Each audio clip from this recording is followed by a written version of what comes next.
As the war in Israel continues to drift forward inconclusively, without any apparent end, as the casualty counts continue to skyrocket on the Palestinian side, and as the Israeli side continues to keep talking about complete victory, but no evidence of it, there are becoming fissures growing between senior American and Israeli politicians. And it's starting to cause a lot of people to be nervous in both countries, some for good reasons, some for not. We're going to discuss that today, but we have one of the fan favorites, Matthew Ho, who was the Associate Director of the Eisenhower Media Network, former Marine, combat Marine, and a former State Department official, one of the show's favorites. And if I can just say, by the way, my mom always watches when you're on because you're her favorite. So I'll just throw that out there. So welcome back to the show, Matt. I appreciate that. Yeah. And Mrs. Davis, thanks so much. You raised a good man. So thank you. That's nice. Thanks.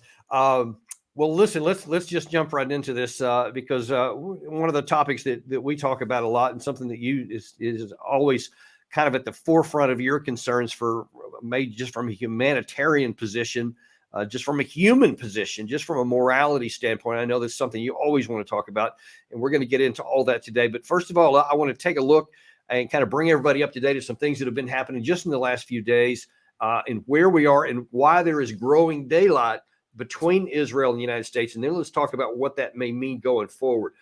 First of all, as many of you may have heard, the Senator Chuck Schumer, who had been kind of all the way on board with this war from the beginning, is suddenly having a change of heart. The four major obstacles are Hamas and the Palestinians who support and tolerate their evil ways, radical right-wing Israelis in government and society, Palestinian Authority President Mahmoud Abbas, Israeli Prime Minister Benjamin Netanyahu.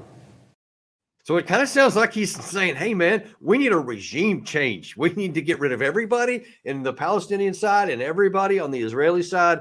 And I don't know, then apparently there could be some room for negotiation, because he said those are the four impediments. And maybe there's some justification to a lot of that. But it's certainly not playing well in Israel, as Netanyahu fired back yesterday.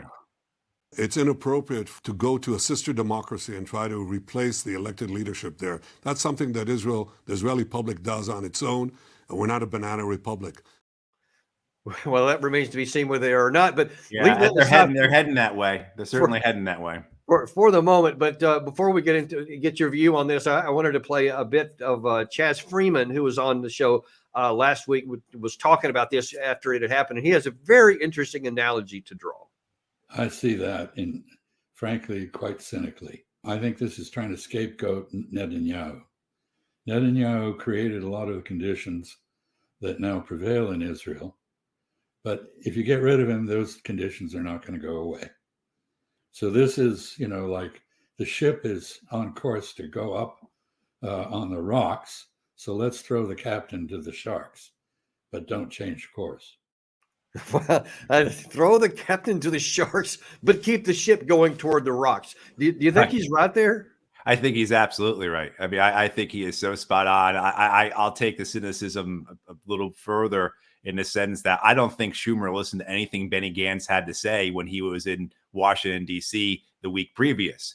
Because if folks remember, last week, Benny Gantz, who's the main opposition to Benjamin Netanyahu right now, he came to Washington, D.C., and that upset Netanyahu and others within the governing coalition.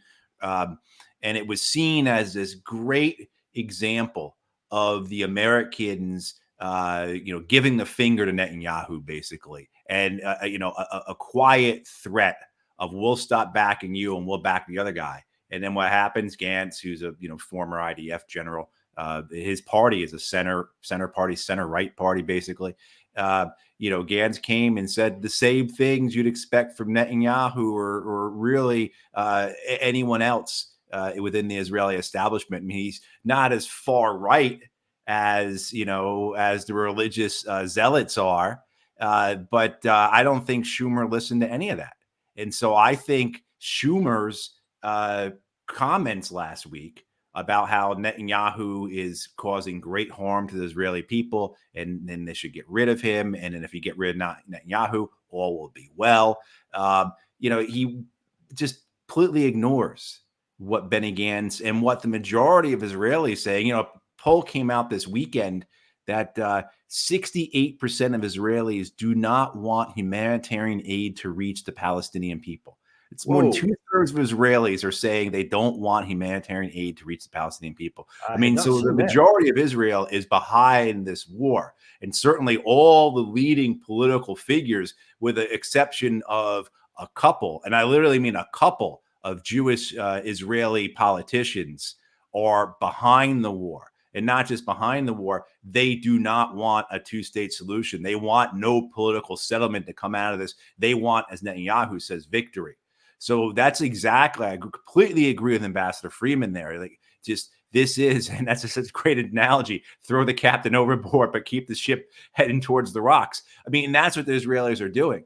But the idea that somehow a change of leadership is going to change Israel's overall trajectory, that if somehow you just get the right people in there, the last 8 decades of occupation and ethnic cleansing and a goal of greater Israel are somehow going to just diminish away, is just, it's fantasy. And so this idea of scapegoating somebody, and the end is coming near. Like, the Israelis are going to go into Rafah soon, maybe as soon as this week, and they'll finish up this combat operation. They'll move into another phase, and they'll still keep killing plenty of Palestinians. They'll still keep starving them. They'll still keep immiserating them. But it won't be described. It won't be detailed, right, as combat operations. It'll be security and stability operations, and the war will be over, so to speak.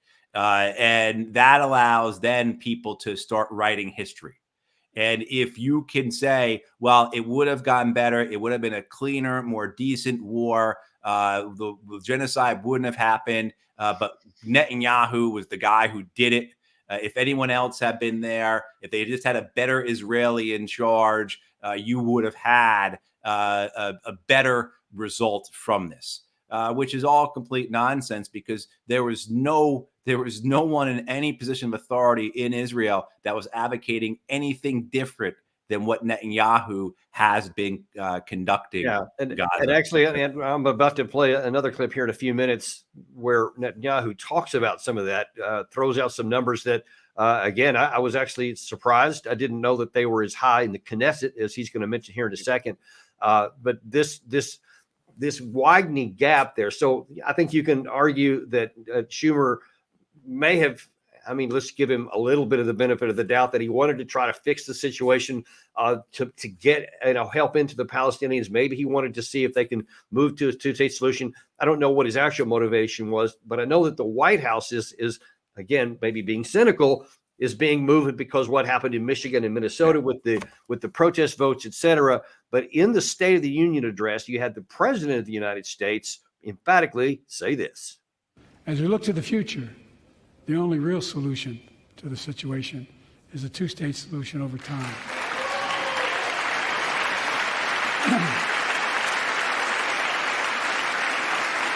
And I say this as a lifelong supporter of Israel. My entire career, no one has a stronger record with Israel than I do. I challenge any of you here. I'm the only American president of Israel in wartime. But there is no other path that guarantees Israel's security and democracy. It was cringeworthy at the time he was saying that, when he said there is no other American president that's ever been there in wartime, and there's no bigger friend of Israel I have. Even then, it kind of made me cringe, but especially when what happened yesterday and what Netanyahu said in direct reference to that, it just made me have to just shake my head even further. The majority of Israelis support the policies that we're leading. Go into Rafah, destroy the remaining Hamas terrorist battalions, make sure that we don't put into Gaza, instead of Hamas, the Palestinian Authority that educates their children towards terrorism and the annihilation of Israel, and also an enormous majority here, including 99 Knesset members to 9, oppose the idea of ramming down a Palestinian state down our throats. I want to get to some the of those majority of polls Israelis, this is a in a wake-up minute. call to Senator Schumer. The majority of Israelis support the policies of my government. So he's, again, another direct rebuke to Senator Schumer, but the ram down our throat, a two-state solution, is only going back to what President Biden had just got through saying. So you see that now then the U.S. is even more emphatically in a position that says, who's running the show here? Who's taking care of this? Who's deciding what's going to happen on the ground with American assets and American allies? And we're going to talk about some specific American assets in a second. But first of all, just in terms of policy and all of these plane loads of gear and kit and ammunition that we send over, you've mentioned several times before, who's in charge of that? Is it Washington or is it Tel Aviv? Well, it's, I think anyone looking at it, I've heard this point made. The fact that maybe it was you, Danny, who was making this point, that you're I think it was you actually, in that great interview you gave to Kelley Vlahos in response to Statecraft last week. You made this point about how you're giving arms to an ally, and then you cannot say for certainty that that ally won't use those arms against you. And what you were talking about was the fact that we're providing all these munitions, all these weapon systems, all these spare parts, all the things that Israel needs to conduct its genocide, as well as prepare for a war with Lebanon, which so many within Israel seem to be teasing that they will do next. We're concerned that if our ships get too close to their shore or our planes fly over in a manner that's not coordinated with them, they'll shoot them down, right? That you have thousands of trucks, all the aid, all the food, the medicine, the fuel, the water that's needed to end this genocide, to end this immiseration and starvation campaign by the Israelis against the Gazans is all there. It's literally within feet of Gaza, and the United States has no ability to tell the Israelis what to do. You throw on top of that the United States is breaking its own laws. We're not just talking about international law, we're talking about federal law. And there's about 6 different laws that the United States government is breaking right now in terms of providing weapons to Israel. One of those being the Humanitarian Assistance Act. People may have seen that Senator Sanders and about 6 other senators wrote a letter last week about this. It probably won't do anything more than that. But this idea that under the Humanitarian Assistance Act, a nation that prevents American humanitarian assistance from reaching the populations intended for is not allowed to receive American military assistance under American law, federal law. And we see this clearly. So this idea of who's in control of this. And then there was a report, ABC News at the end of the week, because there were those rumors circulating last week that the United States might actually start conditioning its military assistance to Israel, which is massive. I mean, as we've talked about before, the 3 C-17s land every day with munitions, spare parts, weapon systems in Israel. Incredible volume. Every 3rd or 4th day, a cargo ship shows up with that type of military assistance. There's no way the Israelis could be doing today what they're doing without, all the 100 Palestinians they'll kill today. They were all killed because the United States provided the ability to do that. So this idea of who's in control. When the fact is the Israelis can't continue this without us, but we keep sending it to them. And the ABC News report was that this conditioning of aid, this potential condition of aid, may not be what we think when we hear such terms. And that it would be that if Israel does not provide humanitarian assistance, that they won't receive aid, it will be along the lines of, we will give you more of what we're already giving you if you start to let some of those trucks through. So the conditioning will be to provide more, to reward them, as opposed to punish or to penalize for not doing it. Violates our laws and what supposedly, allegedly, is our morals. Yeah. More on that in just a second. But it gets a little worse, I'm afraid, because some of the things that we're doing now, I looked up and seen the current news. According to reports I saw this morning before we came on air, there is somewhere in the vicinity of 2,500 of those trucks that you're talking about that are parked within feet of the gate and can't get through. 2,500 that are ready to go in there at any time if they can get the food open. Instead, we're choosing something that's going to take about 6 to 8 weeks going into building a pier from the sea. And John Kirby talked a little bit about that yesterday. Since the beginning of the war, we've had to, the first pieces of it are on the way now. They left Norfolk just a little bit earlier this week. It's going to probably take about 6 to 8 weeks or so for all the pieces to get in place and for it to become operational. We are working with partners in the region to figure out the details of how the material will be secured on and off the floating dock, and of course, how it will be distributed inside Gaza. And in a political piece out this morning, even the president's own party is starting to have some problem with this. As Senator Richard Blumenthal says, he has very serious questions about how the construction will be done, what the assurance will be, the safety of our troops, et cetera. And then also in responsible statecraft, speaking of Kelley Vlahos, she wrote a piece, I believe it was out yesterday. Yeah, yesterday. It says an alarming lack of detail in the military's Gaza aid project is causing a lot of problems. And some even wonder if this 60-day timeline is too optimistic. With one of the experts she had in there quoted saying, it's not easy. It's going to take a long time to do this. We're talking about weeks, if not months, to set this up. It's going to be expensive. This is going to be millions of dollars to go ahead and get this set up, let alone the food supply. And then there's the security issue, the risk. And we have with us as a special guest, a special surprise guest today, Kelley Vlahos herself, who is the senior advisor at Quincy Institute, the editorial director at RS Responsible Statecraft, coming to us live from the Quincy studios. Kelley, welcome to the show. Wow, thanks for having me. I've never been a special guest before, so makes me feel really good. Well, it makes us feel really good to have you here, especially because you're really out in front on this whole issue with the pier, have been since the minute that Biden made that statement at the State of the Union address. And I wonder if you can just kind of go into a little bit more detail on some of the concerns that you have about what this operation is going to do. Well, like I mentioned, my main concern is the lack of detail. And I know, and people on Twitter try to go after me and say, oh, well, what do you want them to tell you? All of their operational security secrets? And that's not what I was talking about when I said alarming lack of detail. And this is the second piece that I've written about this.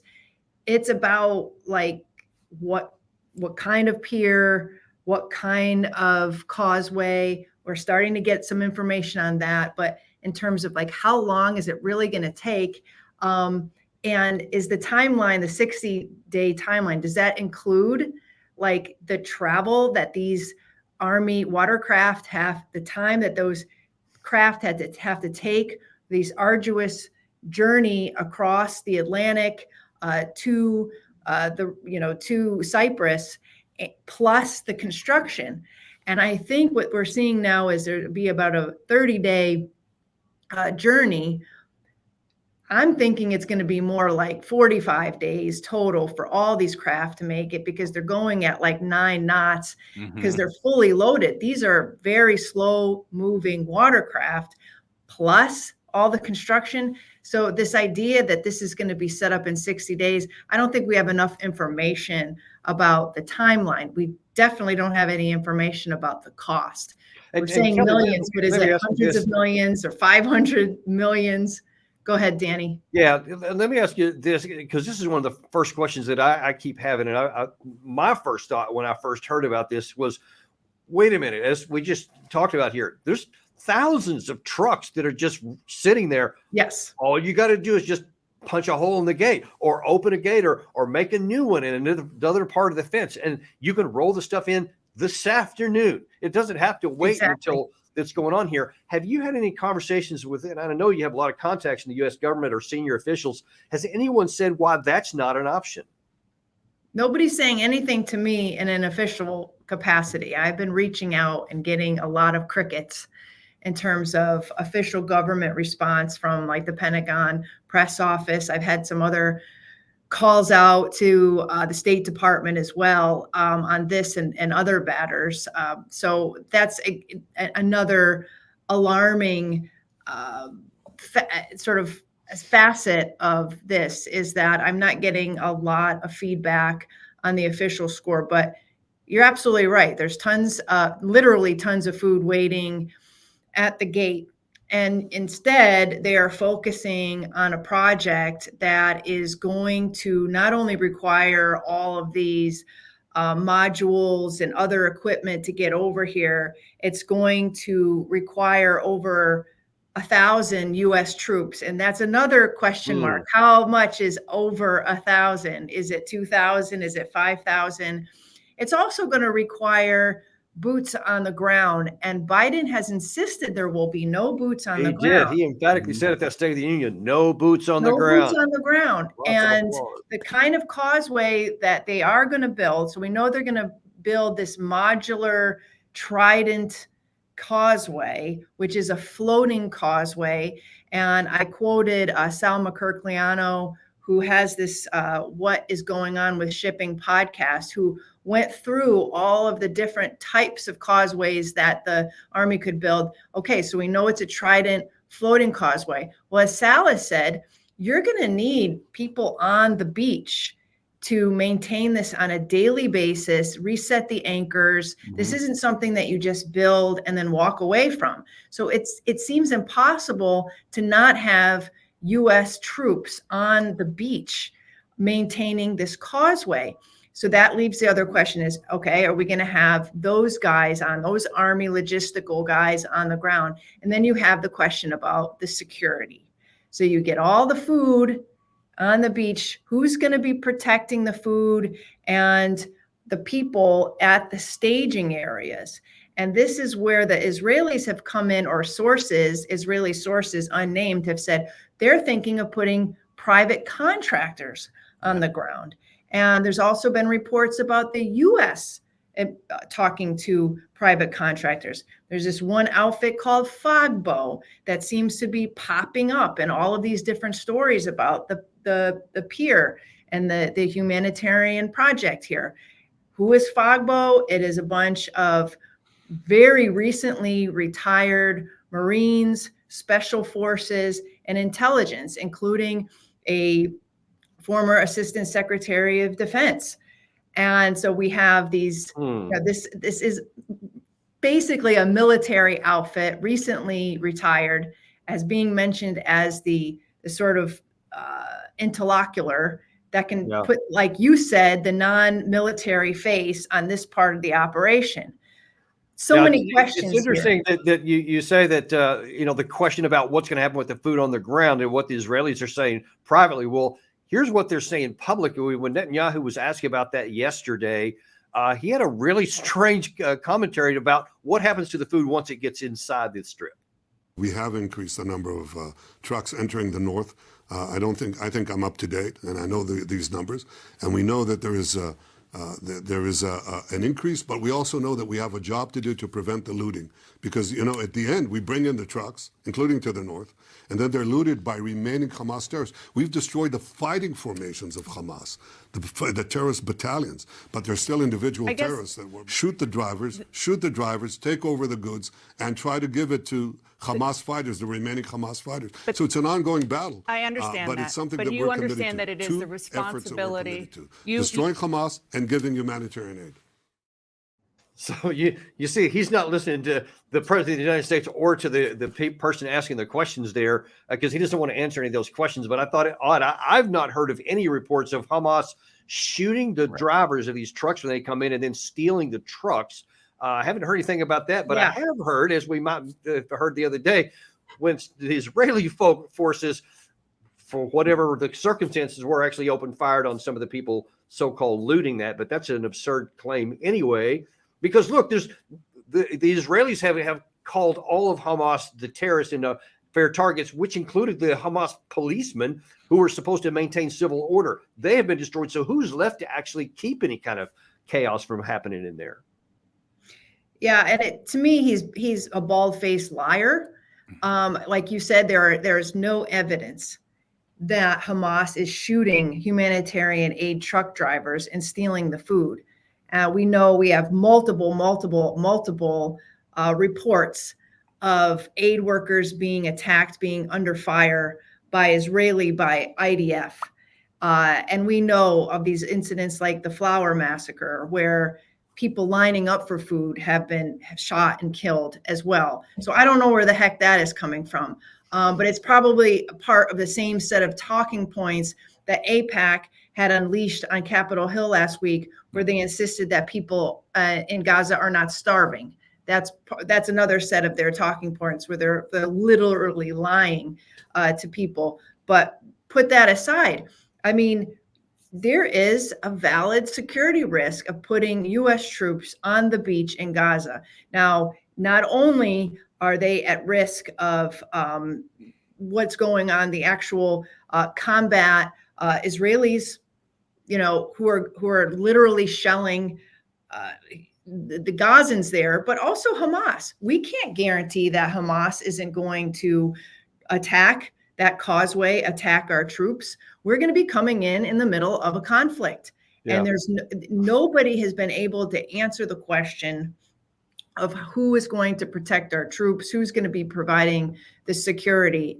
Yeah. And as you said, Danny, it makes no sense, because you'll have 60 days of bringing materials over. They have to get inspected in Cyprus. You have to build the one floating pier, then you build the causeway, then you bring the food over, and then you stage it on the beach. There's no process that we've heard of how that aid is actually going to get into Gaza from there. Be distributed from within. And so you ironically, you have the exact same scenario from the moment that causeway, let's just say it's actually 90 days, doesn't matter, whatever the date is, when it's functional and operational and the food starts flowing in. From that moment, you have the identical situation with the food going into Gaza Strip as you would have this afternoon if you just open the gate. So there's no practical difference from that point forward. So there's no logical, rational reason not to do this.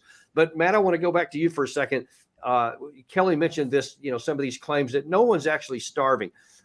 That's an odd claim when we see a lot of evidence to the contrary. But I know you have recently signed on to some letter about Children International. I may be getting the name wrong, mm-hmm. where there are some people starving and people are trying to get some action. Can you talk a little bit about that part? Sure.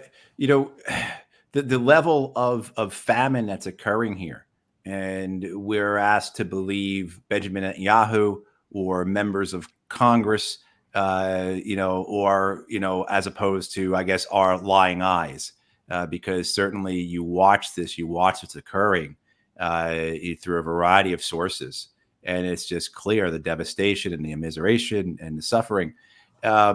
I think what you're talking about, Danny, is I was part of a list of a number of people who signed on to an amicus brief for Children's Defense International's lawsuit against the American government, against this administration. And that lawsuit, along with Center for Constitutional Rights, was filed in November.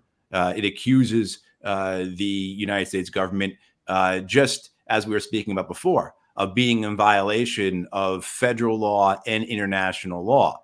And in a ruling in January, the U.S. District Court judge said that he found their arguments compelling. He agreed with them. More needs to be done to stop what's occurring in Gaza. He said there's just as the International Court of Justice said, there is a plausible case for genocide being conducted. The U.S. District Court judge said the same, but he said he doesn't have jurisdictional grounds to order the administration to stop their weapons shipments to Israel. And so I signed on to an amicus brief along with a number of other former military officers, intelligence officers, diplomats, et cetera, in CDI and CCR's appeal in federal appeals court. So that'll be going through, but that's gonna take years, as you know. And meanwhile, all the aid is right there. So over the weekend, people may have been aware that the celebrity chef Jose Andres and his World Central Kitchen, along with a Spanish group called Open Arms, unloaded a ship in Gaza. And the Palestinians built a pier for them. They built a causeway with the rubble of destroyed buildings and the dirt on the ground in the manner of a day or so. And they were unable to offload the 200 tons of supplies that Jose Andres and his people brought to Gaza. Now, it's important to note, though, that as you said, Danny, there's 2,500 trucks lined up with aid. Each of those trucks carries about 20 tons. So that means you need to send 250 ships worth to equal just all the trucks that are lined up at the gates right now. To put that in perspective. The other thing to consider is, remember, there are reports that this idea of this port, this causeway, it came from the Israelis themselves. That it was, created by them. It was offered by them in October as a solution. Yep. And then you look at this understanding that it's going to take, as Kelley was saying, at least 2 months, and I agree with Kelley, probably longer.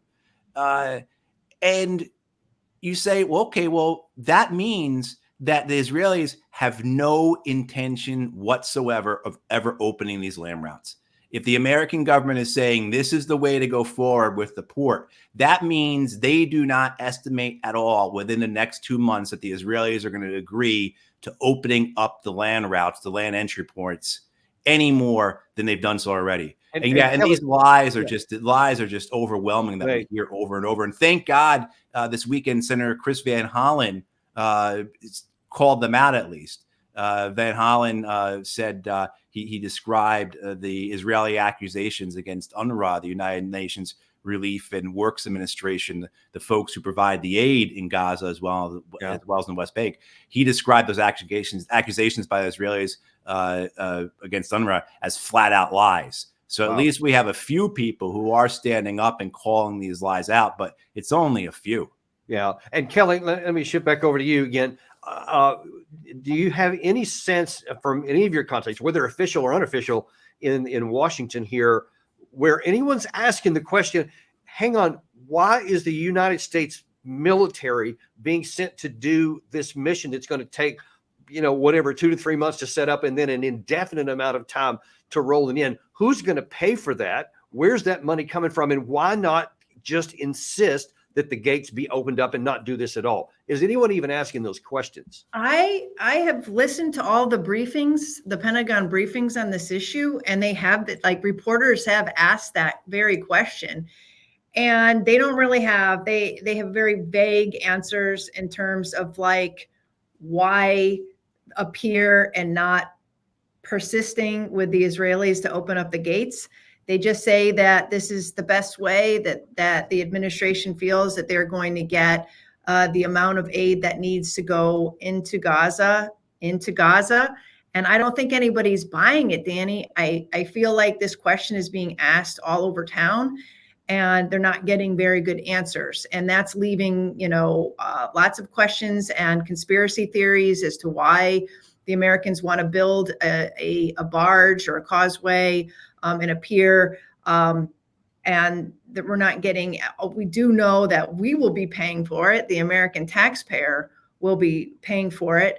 But it also leaves the question on what kind of permanent U.S. presence will be in Gaza at this point. Because once you get this causeway in there and it has to be maintained, and you have to have U.S. personnel on the ground, I don't know how they get around that. How long are they going to stay? How long is that causeway going to be in operation? And I think that's another question that our friends are asking. Is this mission creep? And speaking of mission creep, or actually diversionary, I'm wondering, Matt, to what extent do you think that this whole process at all, this however long it's going to take, a couple of months, we'll just say for purposes here, that everyone's going to be focused on that and the building up, especially when the ships start arriving and the construction begins, at the same time that Netanyahu, in that clip we played earlier, said they're now getting ready to go into Rafah, which the president also has said, we are not going to support that. I think it was Jake Sullivan said last week that we will not support that kind of an operation unless we see a very clearly articulated and resource plan to get the people to safety first. There's no evidence of that. But yesterday, Netanyahu's not talking about anything about any plan like that, other than we're going to go in and destroy the last battalions of Hamas, whatever that actually means in an insurgency like this.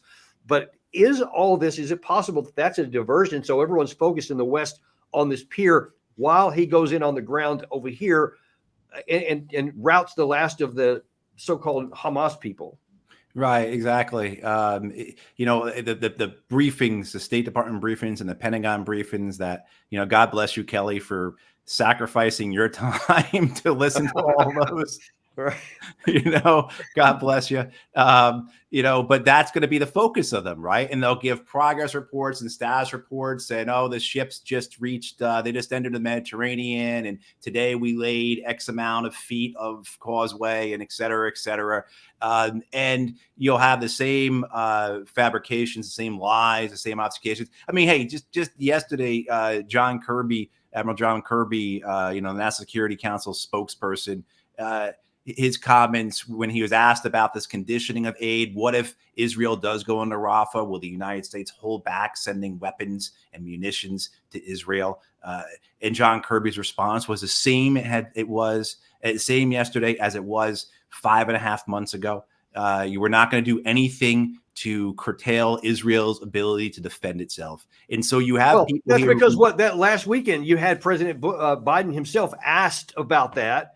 Is because he said there was red lines on the Rafah issue. He specifically asked that, and he told MSNBC, well, I mean, there's no red line that they would cross, which is going to make me stop giving them what they need to defend themselves, which, of course, was a big green light to Netanyahu to do whatever he wants. And we see what he's doing with that green light. Right. And I think the port, you look at the port has this port has 3 intersections here. One, it was an Israeli plan. Right. So obviously, this is how the Israelis want to proceed. They don't want the land routes. They want everything controlled by sea. Some people are suggesting this is, if you remember as well, back in October when this port supposedly was recommended as the way to go forward. There was also a lot of conversation coming out of Israel about people being forcibly migrated by sea to other countries. So will this port allow just not for the introduction of assistance into Gaza, but the expulsion of people from Gaza? You have what you were just talking about, Danny, the idea that this port serves as a distraction. It's theater. It's drama. Look what we're doing, right? Look at all the great things the United States is doing, this miracle of our technology and engineering. We're able to build this floating port, and the celebration that's going to come from that as Israel is destroying Rafah, as people starve to death, and as that's all enabled by our weapons and our diplomatic cover and our political support, et cetera. And then the third aspect is a point that Kelley's gotten to, and particularly in that article you wrote last week, Kelley, that where you interviewed Danny and you talked about Fogbo and those other contractors, is that this is a racket. This is a money-making machine. Somebody is going to have to run this port. Someone's going to have contractors in the ground. Like you said, this thing is complicated, these types of floating causeways. Yeah, and so you intersect those 3 things, and voila, here we are. And meanwhile, the invasion of Rafah, again, may happen this week. Now, Kelley, let me shift over to you. And have either your reporting or maybe any of your other colleagues at Quincy, are tracking what anybody in the region is thinking about this, especially in Egypt and in Jordan, or Saudi Arabia or some of the other Emirates? Are they going to be okay with these things if they keep on going? Because I know, especially in Jordan, they have a very large Palestinian population, and the king of Jordan has been arguing for weeks now, or months actually, that there's a risk of an explosion in the region if they go into Gaza, until they go into Rafah, and the same kind of carnage continues to happen. What happens if we maintain everything in its current strait, and the Israelis do go in there, especially during the month of Ramadan, which seems an increasing possibility? What is that likely to do to the governments in the region? Well, I mean, what I've heard, and I'm not a Middle East expert, but my friends here at Quincy are, that there is a major difference between the leadership in the Arab world and the Arab Street. And the Arab Street is very restive, very angry what's been happening in Gaza. The leadership, the monarchies, would like to keep a lid on this. They would like to maintain their special relationships, either with Russia, with Israel, that they had been fostering ahead of the October 7th attacks, and they want to maintain the relationships with the West, in particular the United States, which has been a funnel for weapons and trade and other goodies. And so they're kind of walking a fine line between keeping their populations, keeping a lid on the anger that their populations are feeling about what's happening in Gaza and maintaining the relationships. I think if the Israelis attack and invade Rafah and there is a refugee issue, Egypt is the first one to say, hey, we're not opening our borders. And they've warned Israel, do not invade Rafah, do not create a humanitarian or in particular a refugee situation, because we don't want it. We will not open our gates. And if we will start breaking some of our own agreements with Israel, particularly the 1971 peace agreement. They've been very firm about that. So they're watching very carefully. On the pier project, I haven't seen a lot of feedback from the region other than your typical, we want to see aid get in no matter how it's done. We want Israel to open up these gates. If this means the U.S. building a bridge or a causeway and a pier to get it in, so be it. But I think that there is everybody's in a cautionary stance right now in terms of what it means to have the U.S. come in and bring more military assets into the region. And Matt, I want to actually pivot over to you, and that comment there by our viewer is a perfect one, because it's a perfect segue. You know, what happens to these kids when they grow up? That's the always the question that we've been talking about from the outset of this, is that what happens next? And I'll never forget the very first time we had Ambassador Freeman on the show after this happened, and it may have been in late October, it was no later than early November, and he said he believes that the risk of violent extremism against Israel, against the United States in particular, was going to rise in the area as the anger against what was going on here continues unabated. And of course, now it seems to be getting worse. But as this viewer just pointed out here, both within the Gaza Strip itself and outside in the street, as Kelley talked about, there's a big gulf between the street and the Arab governments, and there's a lot of anger out there. Is there a risk that some of these violent groups and the so-called Iran-backed groups, which we love to call them all, but is there a risk that in the region, even our own assets in Iraq, Syria, Jordan, elsewhere, are going to come under increasing threats and risk, as well as other American and Western assets? Absolutely. Both in the short term and in the long term. In the short term, of course, is going to be that, as we've seen with the Yemenis, Ansar al-Salah, the Houthis have been doing, as well as what we saw go back a month or two. And thankfully, that was brought under control in Iraq with the Islamic resistance of Iraq. They stopped firing at American bases, and that seemed to things are calmer, if not cooler, there. But certainly you have that type of immediate response, immediate reaction, where allies are going to take part in what they see as the defense of the Palestinian people. They'll also use this as an opportunity to attack who they see as their strategic enemy, Israel. But in the longer term, I remember reading, last year at some point, an analysis or an explanation of Hamas's leadership. And all of the Hamas leadership have family members that have been killed and made refugees. First of all, they were all refugees from the Nakba, but most of them, if not all of them, had close family members killed during that, right? I mean, so the idea being is like, well, what would you do? And people have said this about those the members of Hamas who went into Israel proper in October 7th.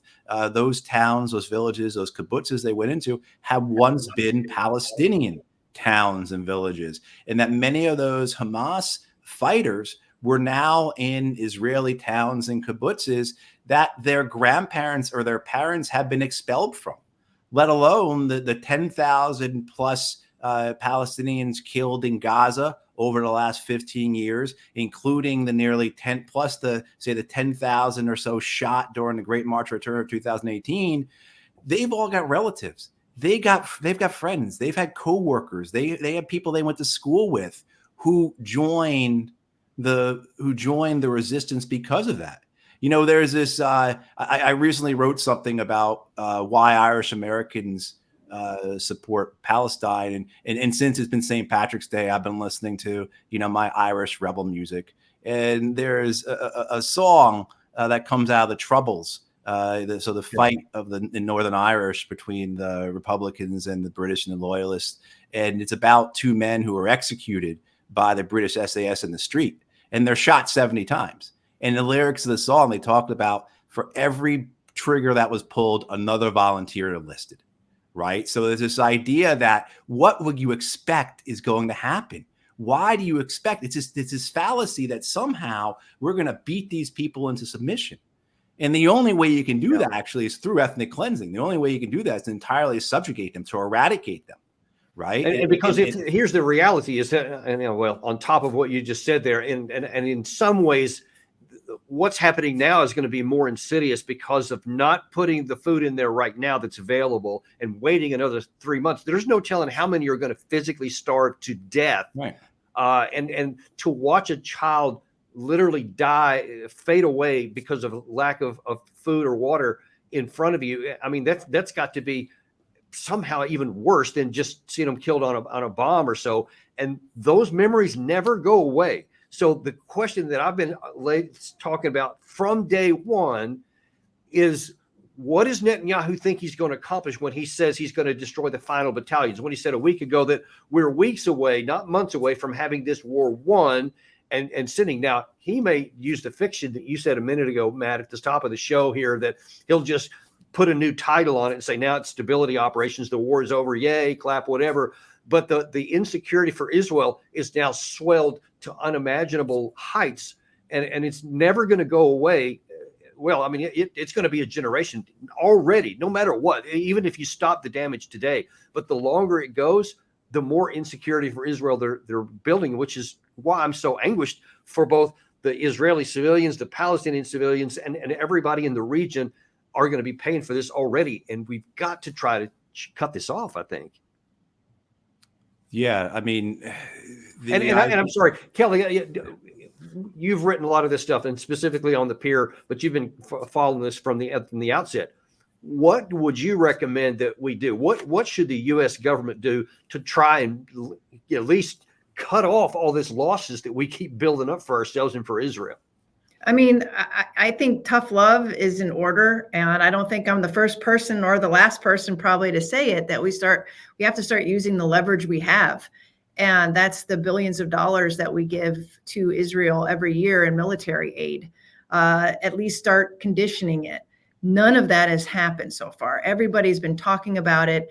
Biden insists that he wants Israel to adhere to international law, to protect civilians, but he hasn't used the biggest card that he has, and that's the military aid.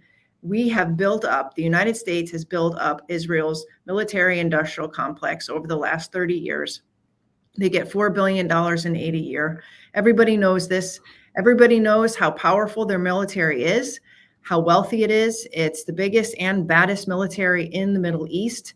They are far from being victims or besieged by their neighbors.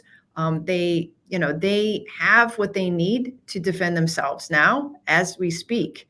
What Biden needs to do is to say, if you do not start getting this aid in, if you do not start protecting civilians and stop targeting them, targeting hospitals, mosques, schools, churches, civilians, infrastructure, we aren't going to give you any more weapons. He has not done that. And I don't think that's a service to the Israelis either. I think, as you said, Danny and Matthew, they're setting themselves up for another generation of radicalism and fear as an Israeli people. And I think tough love is in order to stop this where it is now. Yeah. And Biden doesn't seem Well, and all willing to do that. In the last few minutes we have here, Matt, let me shift back to you. And on that very point, I know you have a number of progressive friends that are Democrats.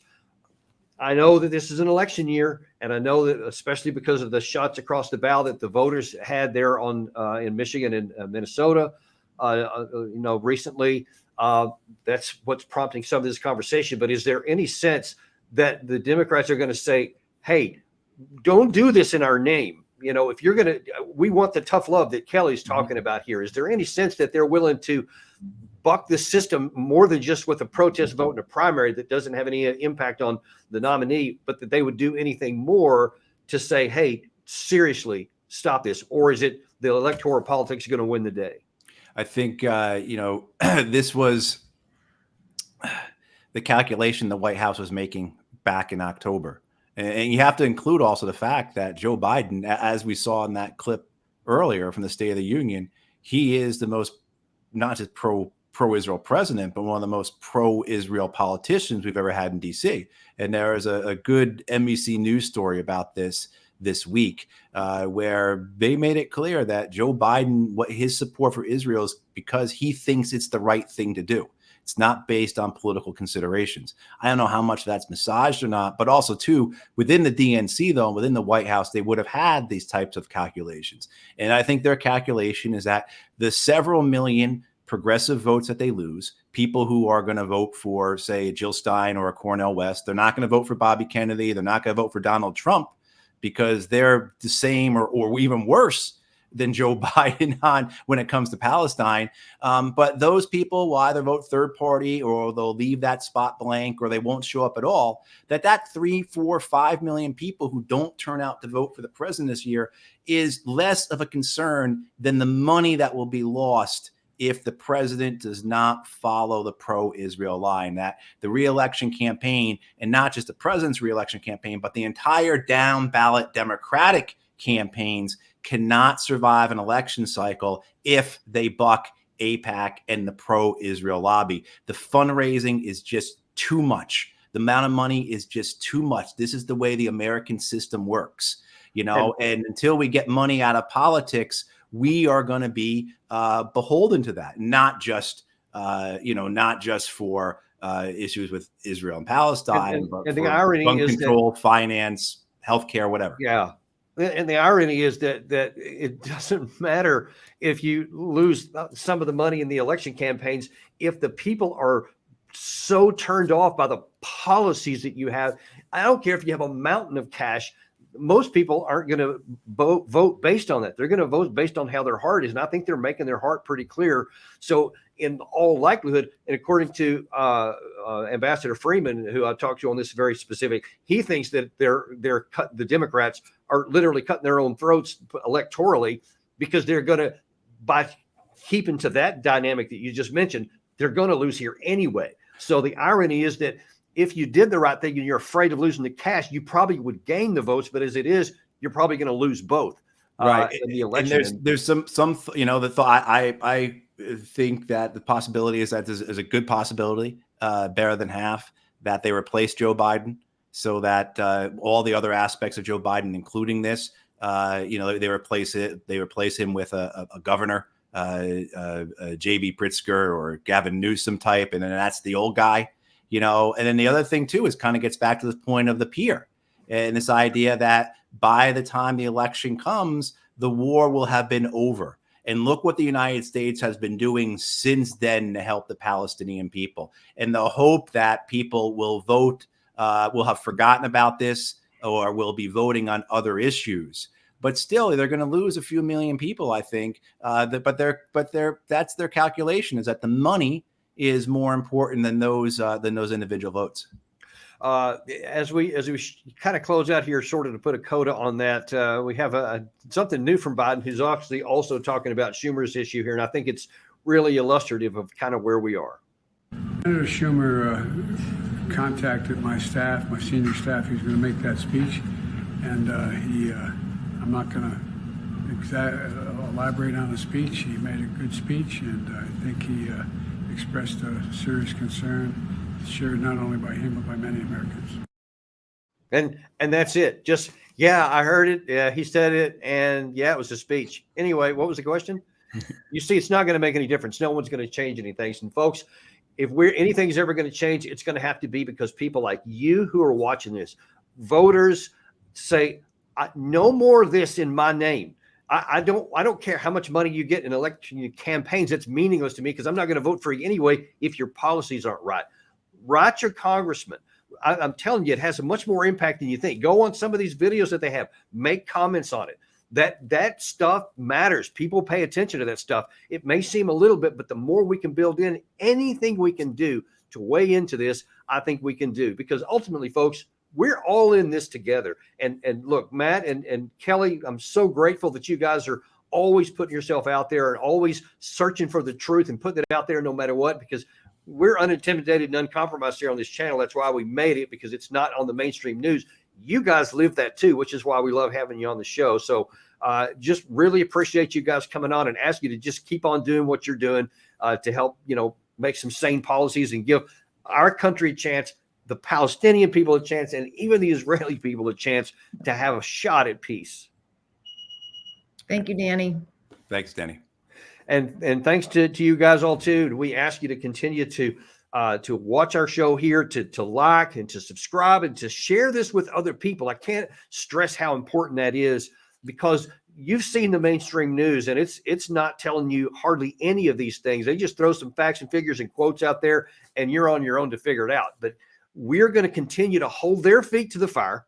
We're going to continue to give you the information and the facts and the truth that you need to make sense of the world, as opposed to some of the nonsense that you keep hearing out there. So keep coming back. We're going to keep giving you stuff that you like to see, and we will see you next time on Daniel Davis Deep Dive.